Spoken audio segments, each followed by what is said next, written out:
Baik, Bismillahirrahmanirrahim. Assalamualaikum warahmatullahi wabarakatuh.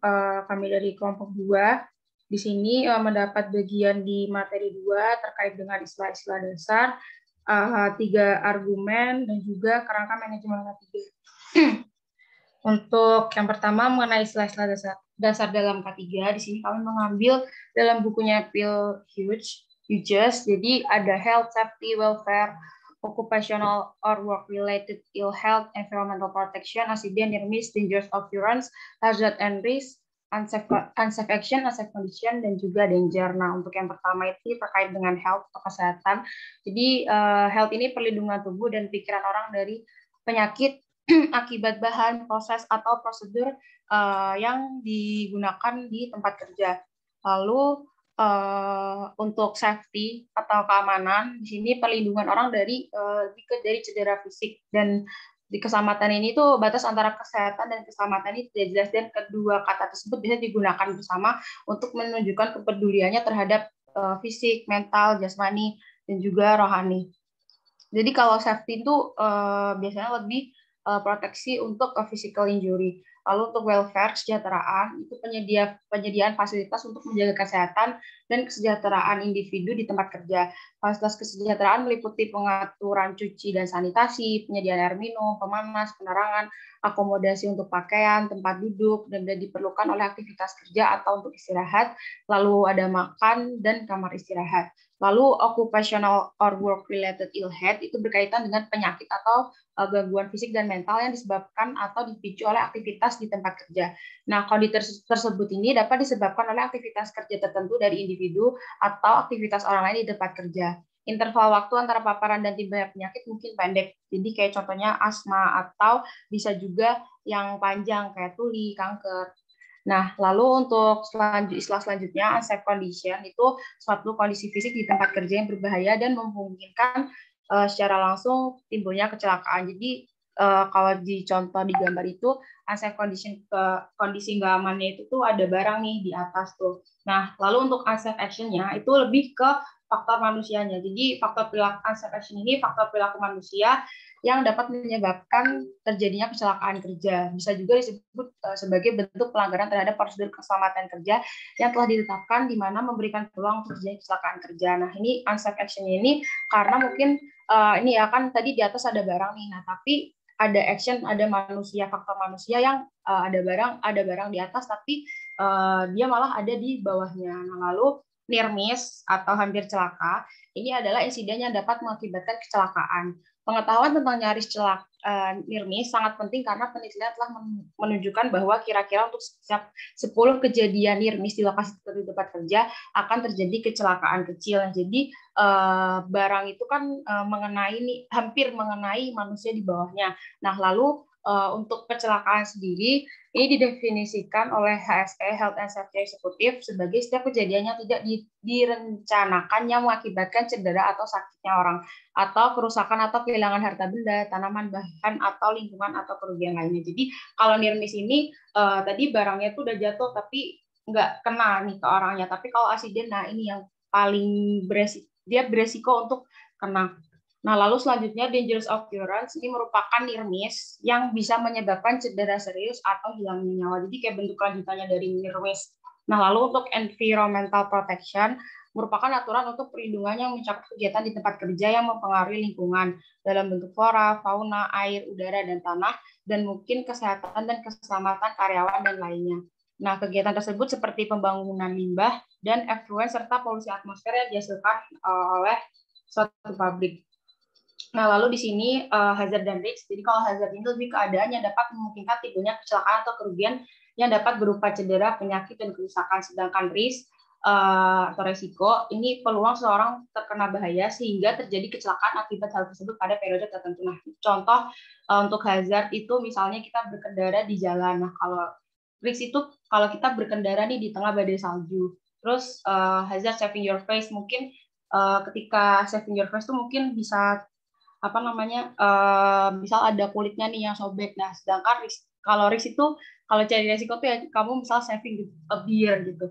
Nah, contoh yang terakhir nih using a blow dryer, mungkin tidak terlalu panas, mungkin ada api listrik yang keluar. Nah, using in the tub kan maksudnya kayak dia cari resiko nih, kalau dia pakai hair dryer kenapa harus di tub gitu. Nah, mungkin selanjutnya bisa dilanjutkan oleh Galang. Oke, terima kasih. Mungkin selanjutnya kita bahas tentang itu ya, ada argumen dan juga manajemen dari K3. Pertama kita bahas tentang moral, legal, dan finansial dari argumen itu sendiri. Nah, pertama kita ada financial argumen. Kerugian finansial pribadi itu akibat cedera di tempat kerja dapat berdampak luas pada mereka yang terlibat. Kemudian kerusakan finansial bagi perusahaan bisa hampir sama dampaknya. Setiap kecelakaan atau kejadian kesehatan yang buruk akan menyebabkan biaya langsung dan tidak langsung dan menimbulkan biaya yang dianjurkan dan tidak dianjurkan. Jadi ini kayak gimana jika ada terjadi sebuah kecelakaan atau kejadian lainnya itu bisa berdampak pada finansial sebuah perusahaan itu sendiri. Kemudian kita ada legal argument, yaitu semua orang yang berkaitan dengan tempat kerja punya kewajiban hukum yang sama untuk saling menjaga. Harus dilakukan perawatan yang wajar untuk melindungi orang lain dari resiko cedera yang dapat diperkirakan. Ada alasan hukum yang jelas untuk sistem manajemen kesehatan dan keselamatan yang baik. Ini adalah bahwa kita itu semuanya di tempat kerja, kita punya kewajiban untuk saling menjaga di tempat kerja itu sendiri dari adanya bahaya. Jadi kita punya kewajiban untuk saling menjaganya. Kemudian yang terakhir ada moral argument. Ini berhubungan dengan tingkat kecelakaan dan penyakit. Kecelakaan di tempat kerja dapat menyebabkan cedera serius, bahkan bisa menyebabkan kematian juga.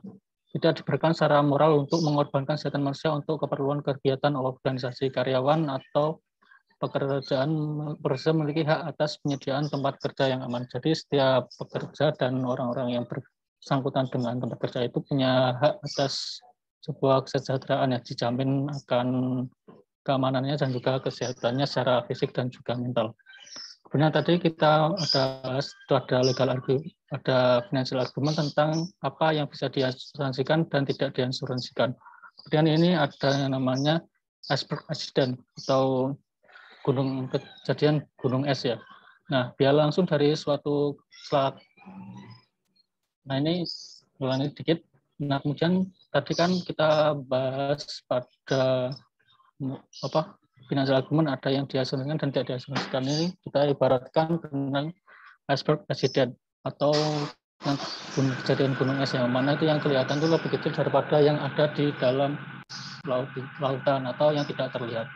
Nah, biaya langsung dari suatu kecelakaan atau penyakit merupakan puncak gunung es jika dibandingkan dengan biaya keseluruhan. Itu ada pertama direct cost atau biaya langsung. Itu ada yang diasuransikan itu berupa kerusakan bangunan, peralatan, dan kendaraan, kemudian ada klaim pada majikan atau employer, dan asuransi kewajiban publik, kemudian ada kehadiran karyawan. Kemudian yang tidak diasuransikan itu bisa berupa denda akibat penuntutan oleh aparat penegak hukum jika terjadi sesuatu, kemudian ada ganti rugi yang tidak ditanggung oleh polis asuransi karena kelebihan yang disepakati antara pemberi kerja dan perusahaan asuransi. Kemudian ada yang direct cost, yaitu biaya yang tidak dapat dihubungkan dan dibenarkan secara langsung atau biaya tidak langsung. Ini meliputi sebuah es yang ada di dalam air yang besar gitu. Kemudian ada yang diasuransikan itu ada berupa kerugian bisnis kumulatif, klaim kewajiban produk atau proses, dan perkutan staf pengganti. Kemudian ada uninsured indirect cost, ada berupa penundaan produk, penyediaan dan pelatihan pertolongan pertama, semangat kerja karyawan yang lebih rendah mungkin mengarah pada penurunan produktivitas. Itu ada tentang direct cost, indirect cost, dan kejadian atau iceberg accident. Next. Kemudian yang terakhir itu ada kerangka manajemen K3. Nah, secara umum kerangka manajemen K3 itu ada 6 atau 7 secara keseluruhan. Ini secara umum ada pertama yaitu kebijakan K3, organisasi K3, perencanaan K3, pengendalian operasional K3, pemeriksaan dan evaluasi kinerja K3, terus kemudian tinjauan ulang kinerja K3, dan yang terakhir ada peningkatan berkelanjutan. Ini adalah secara umum. Sekarang kita bahas sedikit tentang